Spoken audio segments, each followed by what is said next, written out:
Hello, everybody. So I'm going to talk about water from the Buddhist perspective. So what role does water play in Buddhism? The first thing that came to my mind is we make water bowl offerings every day. Yeah, there's 7 bowls of water that we offer to the Buddha, Dharma, and Sangha every day. And this custom starts because uh, Lama Atisha, who was Indian, went to Tibet to teach. And, Tibet, high up in the mountains, the water was very, very pure. And he thought the water tasted so good and was so pure that he started the habit of offering these 7 bowls of water to the Buddha, Dharma, Sangha every day. So I think that's a very nice custom. I myself do it every day when I'm at home. And it reminds you, of the purity of water and the importance for our mind to also be pure, like water is pure, and to make sure that our water is pure. Yeah. Actually, today I just got an email that the governor of our state of Washington, Bob Ferguson, declared this week Pure Drinking Water Week.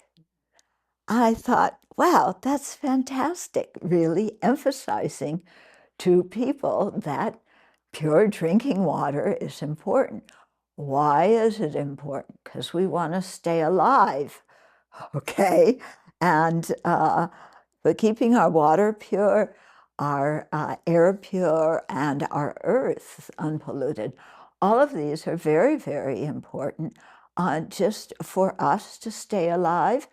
And it isn't, I'm not just talking about us as human beings to stay alive, because we depend on this whole ecosphere of all the animals, insects, fish, birds around us, and all of their environments.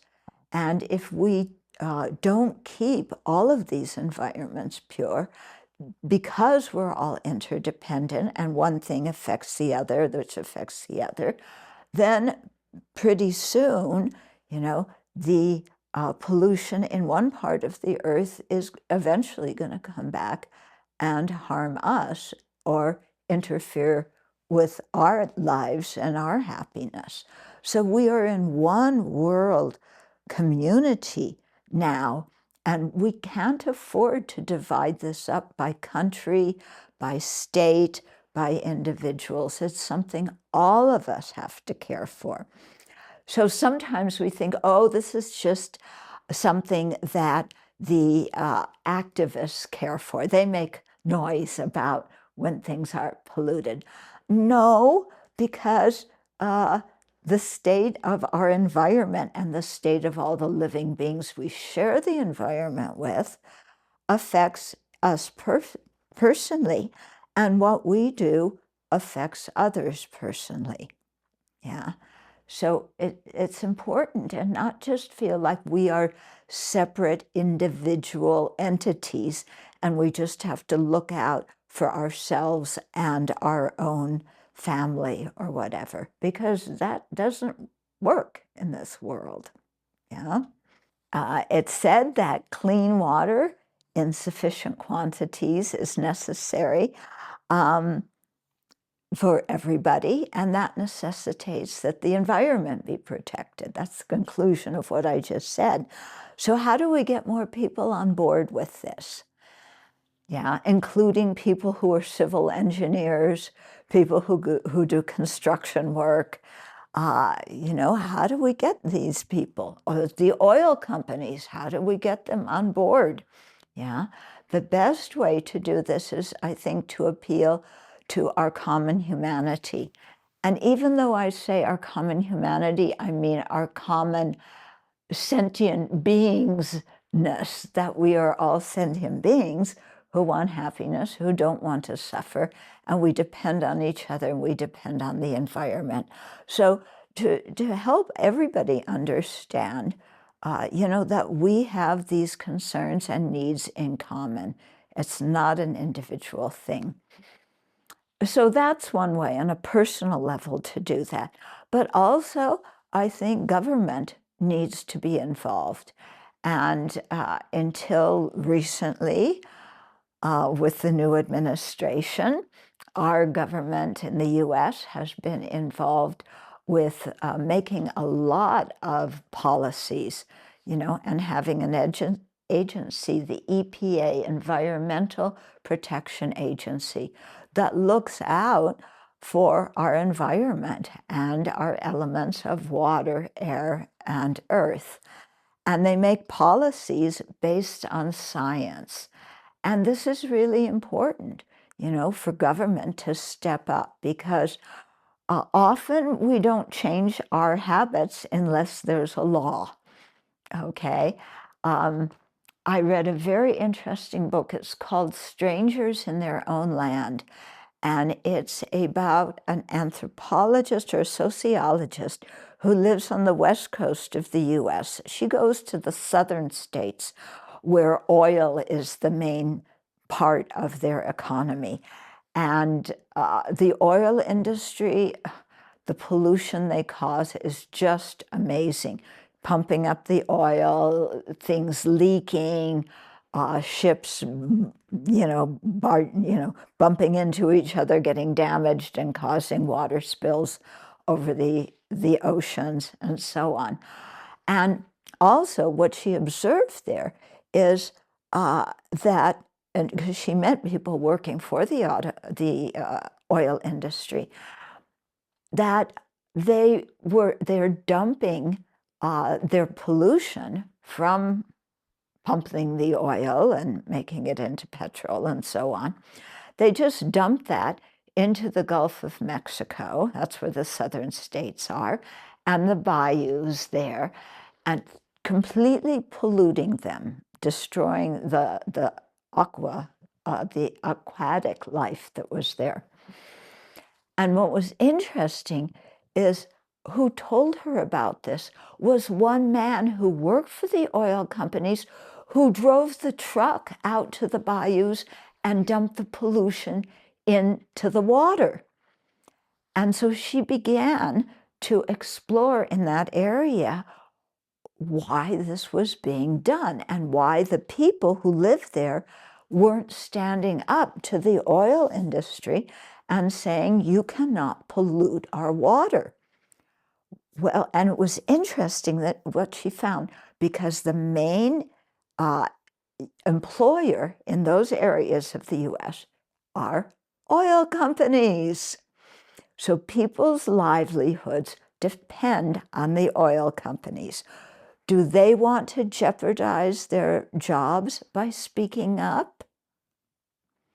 Do they want to criticize their bosses, their employers? No, because if the employers have to change policies such that the oil companies themselves make less profit, then none of that profit is going to go down to the workers who actually do the dumping, because the capitalist society gives the money to the people who own the stock in the oil companies. So that's one reason why the workers don't speak up. Their lives are too intertwined with the oil companies. And if the oil companies get censored, if they have to go out of business or whatever, it's going to affect these people's livelihoods. Okay, that's one reason. Another reason is that when the sociologists ask them about it, they say, well, it's the oil company's responsibility. It's not our responsibility. They know what they're doing. It's their responsibility, and they will fix it. So the people who are the workers there have this incredible trust in their employers, the oil companies, when they know that those are the people who don't care, who are looking just for the profits and are polluting the environment in which those workers live. Doesn't make any sense, does it? But this is how people think sometimes. And a third thing that she found out why people don't speak up is because it is a very deeply Christian environment and part of the country. Many people are evangelicals, and they just said, this is God's will, and God will fix it. In other words, saying we have no responsibility. If God wants the environment polluted, it's okay. And if God wants it to be fixed, he will fix it. Well, that reason makes sense for those people. It does not make sense to me. Yeah, because we're the ones living here. We're the ones doing it. We're the ones who have to fix it. Okay?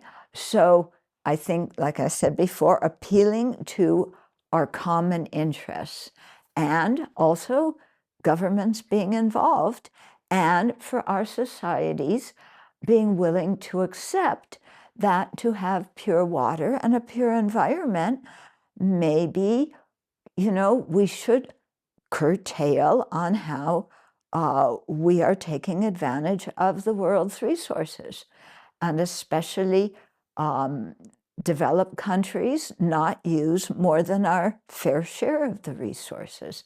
And when we have resources, what did they say? The 3 R's, reuse, recycle, repair. In other words, don't just take something, use it, throw it out, and say, well, it'll go in the water, it'll go in the landfill, I won't see it anymore, it doesn't influence me. No, but it does influence us. So really to reuse things, yeah, to repair things instead of throwing them out, and to recycle whatever we can recycle. And I think this is our duty and our responsibility as citizens of the planet. It's quite important.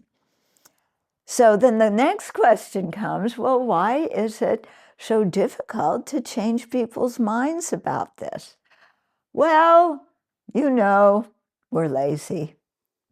And if it doesn't affect me directly, we'll look into it sometime later. It's somebody else's responsibility. And if it does affect me directly, it depends on, well, if it affects future generations, I don't need to do anything to prevent it now because it doesn't affect me. It'll affect, well, my kids and my grandkids, but they'll fix it. Yeah, it'll be their responsibility. They'll fix it. I don't have to do it. And also, not just jumping in the car and driving anywhere when I feel like getting something, not just using things and throwing out. This is a bit inconvenient, and I just want to do what is convenient for me. I don't want to have to think about the effects of my actions. Yeah, and this is the way we think, and as a result, we're quite lazy about taking care of our environment. And we're, in that respect, lazy in terms of taking care of our own health. Yeah, because we all know, and especially if you've lived in India, if you drink polluted water, you don't have to wait long. You get sick right away. Okay, so let's really care about our environment and all the beings in it, and do what we can to preserve it, to keep it pure, to respect the environment, to respect all the other beings that we cohabit this planet with. So thank you.